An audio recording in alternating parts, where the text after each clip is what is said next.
రైతుల సంక్షేమం కోసం పనిచేసిన కాంగ్రెస్ పార్టీని రానున్న ఎన్నికల్లో చేవెళ్లే అభ్యర్థిగా తనను గెలిపించాలని ఎంపీ రంజిత్ రెడ్డి పేర్కొన్నారు. ఎమ్మెల్సీ బాలమరి అధ్యక్షతన 1000 మంది ఎన్ఎస్యుఐ సభ్యులతో ఉప్పరపల్లి ఓ ఫంక్షన్ హాల్లో సమావేశం నిర్వహించారు. ముఖ్యమంత్రి రేవంత్ రెడ్డి నాయకత్వంలో కాంగ్రెస్ పార్టీని గెలిపించారో అదేవిధంగా తనను అత్యధిక మెజార్టీతో గెలిపించాలని అన్నారు.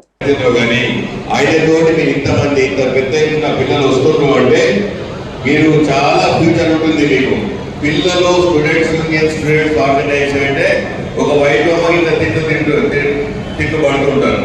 అవునా? తిడుతుందా?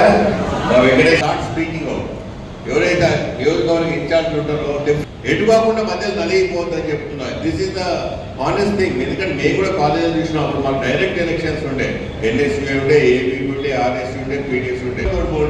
100% క్యారియర్లో ముందుకు పోతే డెఫినెట్గా మీకు మంచి ఫ్యూచర్ ఉంటుంది. ఐదు పాలిటిక్స్ మంచి పర్ఫెక్ట్గా గోల్లో పోండి. NSU definitely recognise organisation. ఎన్ఎస్యూలో తిరుగుతుందంటే ఎవరు చెడు ఎవరు తప్పు పట్టరు. సరేనా? Good luck, god bless you all. Thank you very much. రాబోయే 30 రోజులు మీరు తిరగండి, ఏమేం చేసిందో చెప్పండి. Please like and share, subscribe to BCN Telugu News. Please like, share and subscribe to BCN Telugu News.